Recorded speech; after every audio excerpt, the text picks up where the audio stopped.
I was 16 the day my world fell apart. It was raining hard outside. The wind pushed against the windows of our house, and the rain sounded like it was trying to come in, but the real storm was happening inside the living room, where I stood with my backpack still on, confused and cold. My sister Victoria leaned against the wall, calm as ever, a small smirk on her lips. She always seemed to enjoy watching me fall. Then Mom spoke. Her voice was sharp and cold, like she was reading out a grocery list. "Rachel," she said, "we've decided it's time for you to leave the house." Just like that, like it was no big deal, like I wasn't her daughter. "You're not like Victoria, you're not going to college, we can't keep wasting time or money on you." I looked at Dad, hoping he would say something, anything, but he just stayed behind his newspaper, like he hadn't heard a thing. As usual, he didn't want to get involved. Then Victoria stepped forward, her heels clicked loudly against the floor as she came closer. "Don't take it personally," she said with a fake sweet voice. "Maybe you can be a janitor or something, that suits you better." I couldn't speak, my throat felt tight. I stood there frozen, still holding my backpack, trying to understand if this was really happening. Looking back, I should have seen it coming. They never remembered my birthday. They always praised Victoria, called her brilliant, beautiful, their pride. I was the one they ignored. When I got good grades, they didn't even notice. When I paid for my own school supplies with my part-time job, they didn't care. But this, kicking me out, I never thought they'd go this far. "You have until tonight to pack," Mom added, "and don't take anything we bought, that belongs to the family." I let out a bitter laugh. "That won't be a problem, I've been buying my own things since I was 12. Victoria rolled her eyes. "Always the victim, no wonder you'll never make anything of yourself."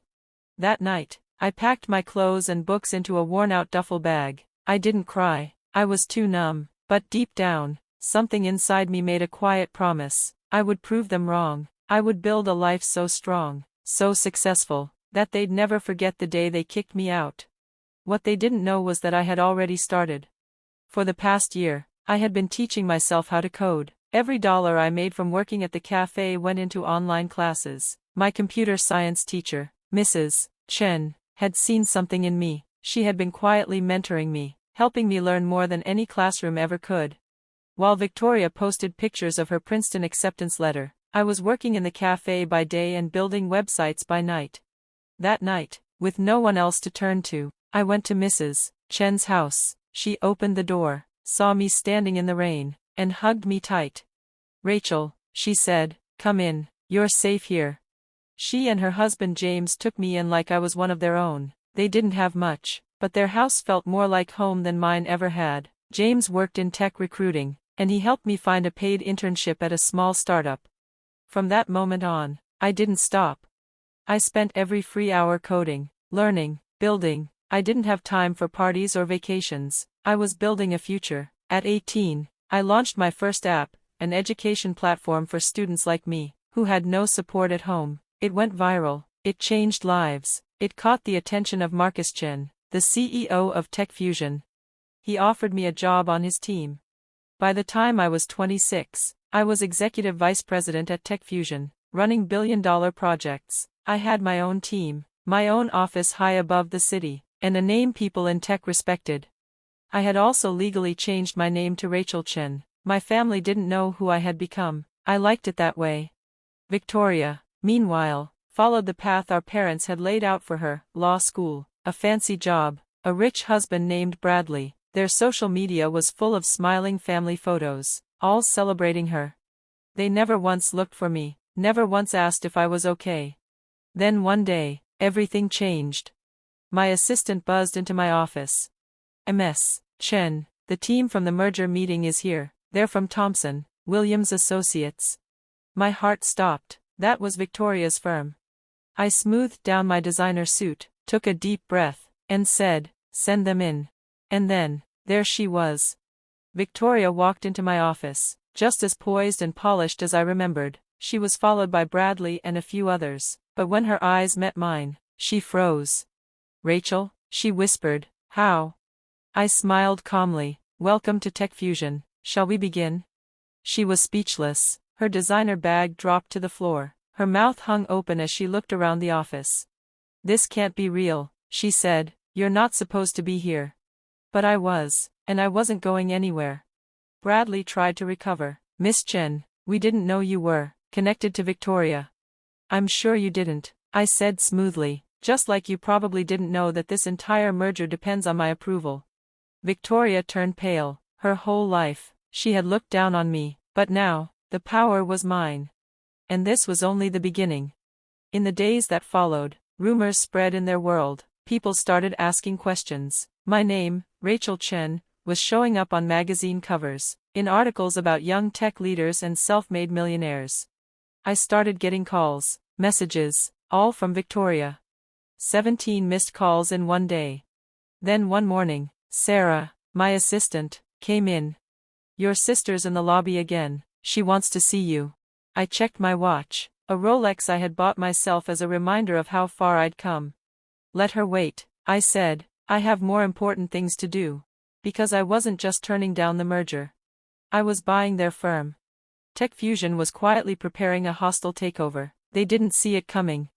An hour later, Victoria barged into my office. Her makeup was smudged, her voice was shaky. Ratel, please, she said, the merger, our firm is falling apart, we need this. I leaned back in my chair. Funny, I said, 10 years ago, you told me I'd never amount to anything, and now, you need me. I was young, we all were, she said, I didn't understand. Didn't understand what? I snapped, that treating your sister like trash might one day cost you everything? She sank into the chair across from me, defeated. What do you want, Ratel? An apology? Money? I laughed, not because it was funny, but because I had waited so long for this moment. And this was only the beginning. Because what I wanted wasn't revenge. I wanted justice, and I had only just begun. When my sister Victoria stepped into my office that day, I could already feel trouble coming. She sat down stiffly across from me, holding her designer purse like a shield. Money, Victoria, I said with a laugh. I make more in a month than you do in a year, and if you came for an apology. I stood up and walked toward the large window that stretched from the floor to the ceiling. The city skyline sparkled in the afternoon sun. It's far too late for that. She hesitated before whispering, Mom and Dad want to see you. They're devastated. They didn't know you had become so successful. Devastated they missed out on the money. You mean, I replied coldly, tell me, did they ever try to find me after they threw me out? Did you? She didn't say anything. Her silence was all the answer I needed. Mrs. Chen did, I continued, keeping my voice calm. She and her husband gave me a place to stay, supported me, and believed in me. They became my real family. Victoria's eyes widened. You changed your name to Chen? I did, I said simply. The moment I turned 18, I didn't want anything to do with the name that brought me so much pain. Just then, my phone buzzed. A message from Marcus Chen, the CEO of Tech Fusion. Go. Acquisition approved by the board. Proceed as planned. I turned back to her. My face showed no emotion. You'll be hearing some big news about your firm soon. I'd suggest updating your resume. She blinked, confused. What do you mean? I didn't rush my words. I wanted them to sink in. Tech Fusion isn't merging with Thomson Williams Associates. We're buying it, and the first thing we're doing is cleaning house at the top. She paled. You can't do that. Bradley's family, they have connections. I laughed, a real, honest laugh. Bradley's country club friends, Victoria, I have dinner with senators and billionaires. You're not even in the same league anymore.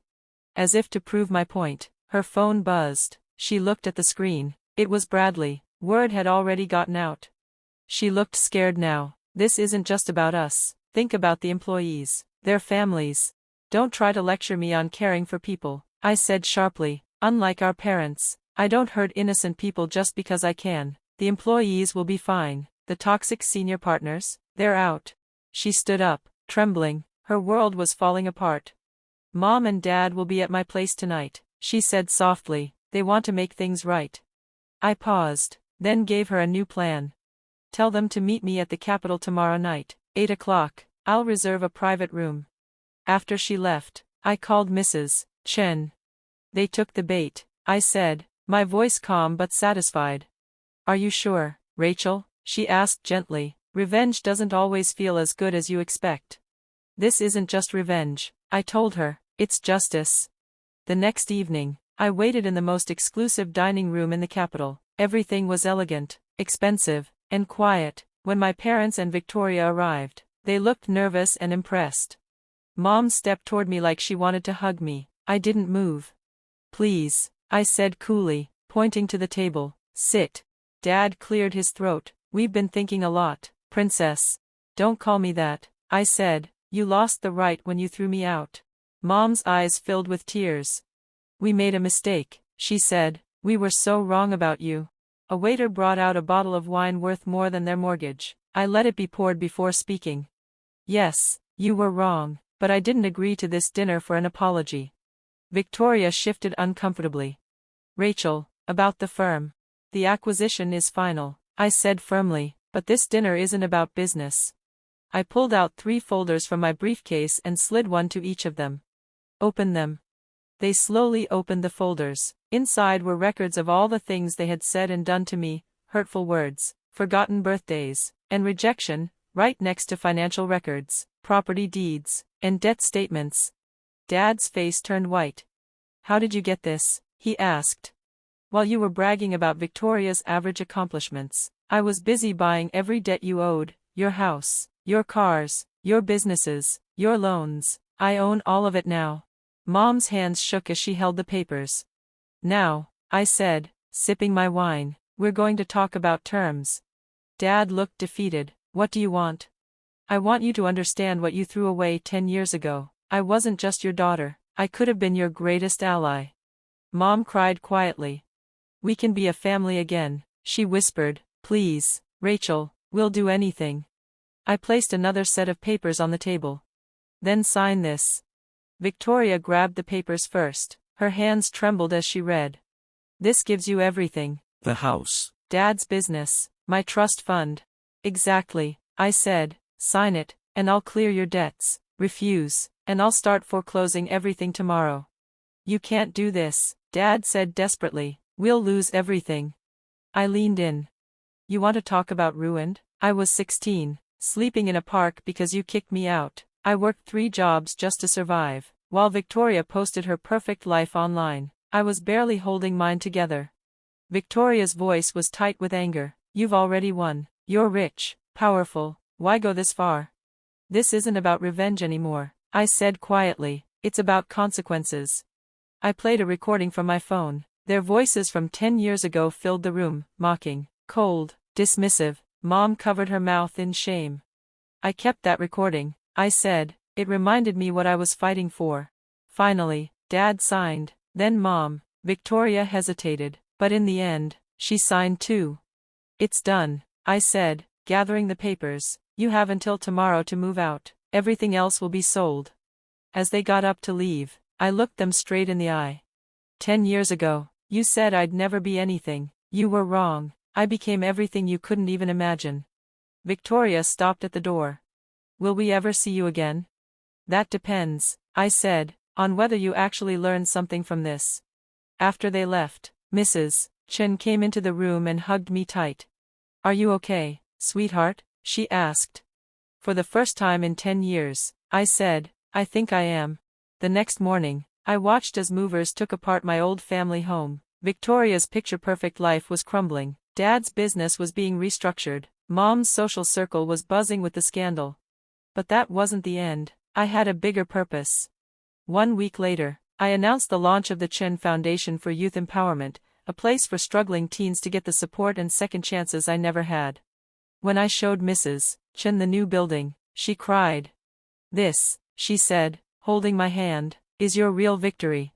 She was right. My legacy wasn't just about rising from the ashes, it was about helping others do the same. Months later, I got a letter from Victoria. She was working as a paralegal, living in a small apartment, learning humility. I didn't write back. But I did make a quiet donation to the legal aid clinic where she worked. In the end, success wasn't just about proving them wrong, it was about becoming someone even I could be proud of. The girl they threw away had become someone they'd never understand. Happy, fulfilled, whole.